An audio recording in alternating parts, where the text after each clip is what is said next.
les amis, Mikado. Alors aujourd'hui on va parler de ce Pyrex avec le top cap. C'est un Geffen Light, voilà, qui a été modifié avec un temps Pyrex et un top cap Geffen.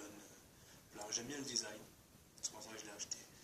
Alors je l'ai acheté sur Fastech pour 3 francs 6 sous. Et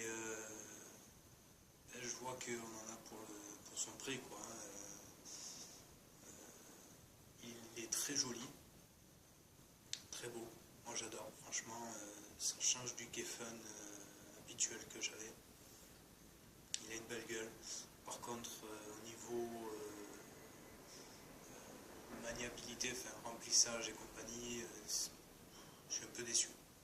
Mais bon, vu le prix que je l'ai payé, franchement, ça vaut peut-être même le coup de se faire un peu chier, entre guillemets. Voilà, alors je l'avais mis sur mon Geffen 3.1, où en fait à cet endroit-là, vous avez une coupelle de remplissage. Là sur le light, vous avez juste le trou air roll, où passe l'aspiration. Et je vois que sur la base du Geffen 3.1, il était beaucoup plus facile à le remplir que sur le light.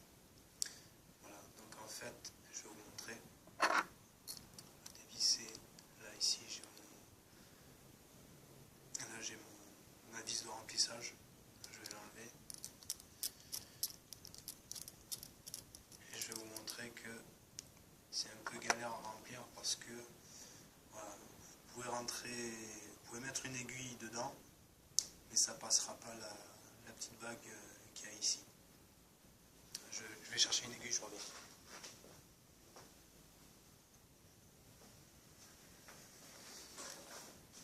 Voilà, vous voyez les aiguilles qu'on se sert à nous pour remplir. Et quand je mets dedans, je ne vais pas plus bas. Voilà, je suis embêté par le Pyrex, donc ça a plutôt l'air d'être de là-bas qui me bloque. Donc j'arrive pas à aller plus bas. Donc en fait quand je remplis, ça dégueule par le haut, par ici, et je remplis pas. Donc le seul moyen que j'ai trouvé pour remplir, c'est avec ce système-là, avec une pipette. Voilà, et même avec la pipette, j'ai encore du liquide qui sort par là. C'est un peu galère. D'ailleurs là, hop, il est vide. J'ai un sopalin propre. Je vais vous montrer qu'en le remplissant, j'ai des fuites. On le remplit doucement, mais sûrement.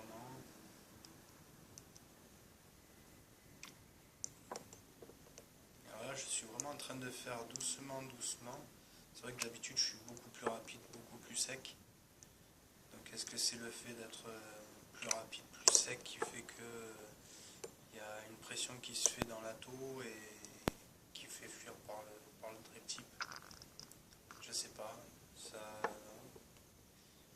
là, en remplissant, même doucement, on entend l'air passer dans le trou d'air roll. C'est peut-être ma pipette qui crépite.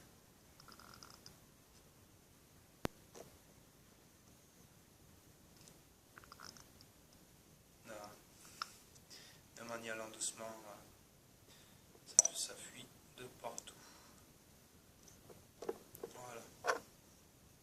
Donc quand j'ai fini, hop, je remets la vis. Alors je ne mets pas devant la caméra parce que vous savez comment remplir le bateau, hein, bien sûr. Hop. Voilà, j'ai fini. Et voilà ce qui se passe. J'ai une partie du liquide sur le papier. Et en fait, c'est passé par le drip tip.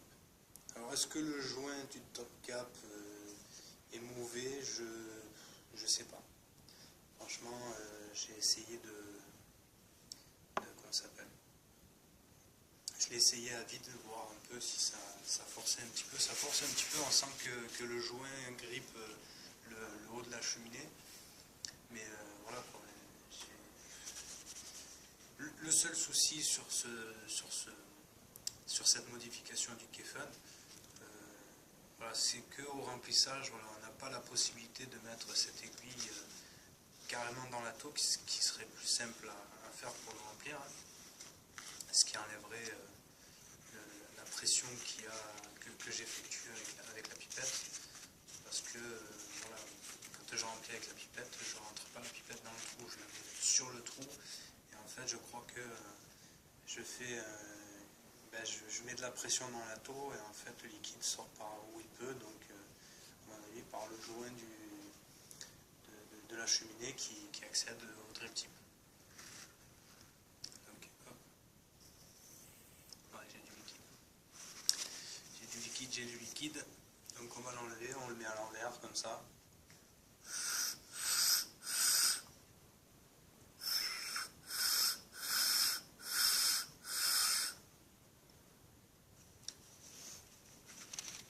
C'est pas possible que ça passe ailleurs que par le drip tip, par la cheminée, parce que en fait le jus, quand on vape, passe par en bas, hein, enfin, par le bas de la taux. Là vous avez la taux, à la base vous avez la cheminée à l'intérieur, enfin la chambre où vous avez le coil, le micro-coil coton, ce que j'appellerais la chambre de combustion, et après en biseau et qui remonte, c'est la cheminée.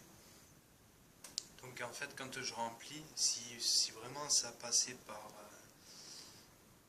comment ça s'appelle, la chambre de combustion, par là où il y a le coil, bah, il est à l'envers. Je ne vois pas comment le liquide étant en bas passerait par en haut et redescendrait.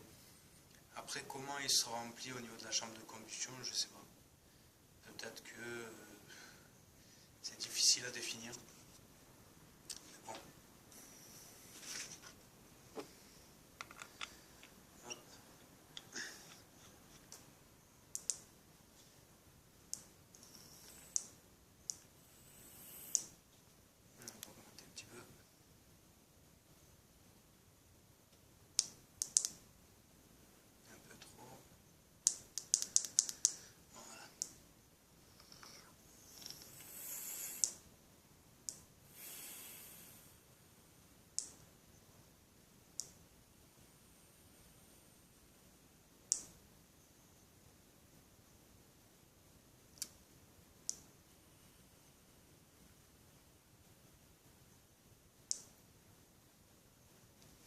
Sinon, franchement, à part ce problème de remplissage, non, je trouve qu'il fait très bien.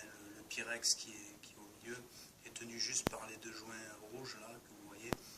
Et franchement, ça bouge un petit peu, mais ça tient. Franchement, il faut faire attention. C'est tout. C'est du Pyrex, c'est tenu juste par les joints. Faut pas le mettre dans. Enfin, je pense pas qu'on puisse le mettre dans la poche et bosser avec en s'accroupissant tout le temps. Parce qu'à mon avis, au bout d'un moment, soit le Pyrex y pète, soit ça se décroche et après vous avez tout le liquide dans la poche. Donc voilà, c'est très beau. Enfin, moi je l'ai acheté pour ça, hein, parce qu'il est magnifique. Ça rend mon ato assez joli.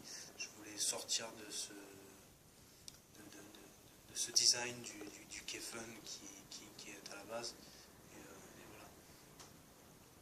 Voilà, j'aimais bien aussi ces petites rainures là, le fait que ça soit flat là, le Pyrex, puisque sur le Kefun c'est des petits tanks en plastique. Suivant ce qu'on vape, ça peut attaquer le plastique. Non, voilà, j'aimais bien le design.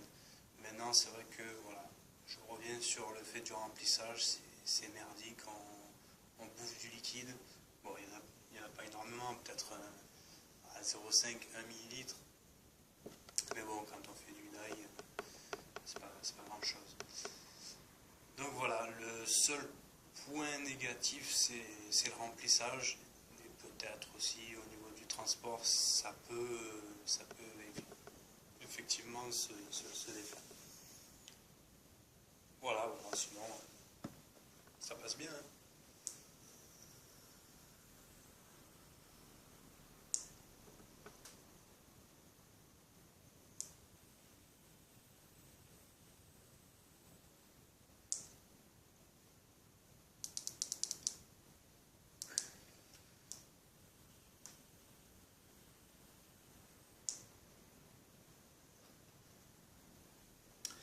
Voilà pour cette petite vidéo sur le top cap et le tank en Pyrex du KFM. Quoi dire de plus? J'ai ce petit drip tip là qui a été fabriqué par Raphaël Curchot. Alors, si vous étiez sur sa page Facebook My Drip Tips Tuning, c'est vrai qu'il y a eu quelques soucis parce que il avait commencé à fabriquer des drip tips. Et franchement, c'est du beau boulot, ouais, c'est un drip tip en téflon. J'en suis plus que satisfait. Voilà, manquait juste peut-être un peu de polissage à l'extérieur, mais bon, voilà, il accroche un petit peu. Et franchement, non, ils sont très bien. Et je voulais dire que c'est dommage à lui de ne pas continuer parce qu'il fait du beau boulot. J'en ai un autre ici en métal. Voilà. En fait, c'est un tube à l'intérieur. Et il met d'autres tubes qu'il assemble. Voilà, vous avez un en stainless steel, en SS, un autre doré, et encore un en dessous en SS. Non, franchement, ils sont très bien, avec double O-ring. Voilà, ça tient très bien. Et j'en ai un comme ça aussi en noir. Donc voilà, c'est un petit message à Raphaël. C'est dommage pour lui de ne pas continuer parce que voilà, c'est du beau boulot. Moi, ça me plaît énormément. Et franchement, c'était après pas trop cher. Je l'ai payé, lui à la base, je l'ai payé 12 € frais de port inclus. Et par rapport au retard qu'il y a eu, il m'a offert 2 autres. Mais bon, voilà. Ne lui demandez pas de faire des drip tips parce qu'il n'en fait plus. Il a arrêté, d'ailleurs c'est pour ça que je dis que c'est dommage qu'il arrête. Et je remercie Joël Balaman qui a permis à plusieurs vapoteurs qui avaient commandé d'honorer les commandes de Raphaël. Donc petit clin d'œil à Joël. Voilà, donc sur ce, bonne vape à tous.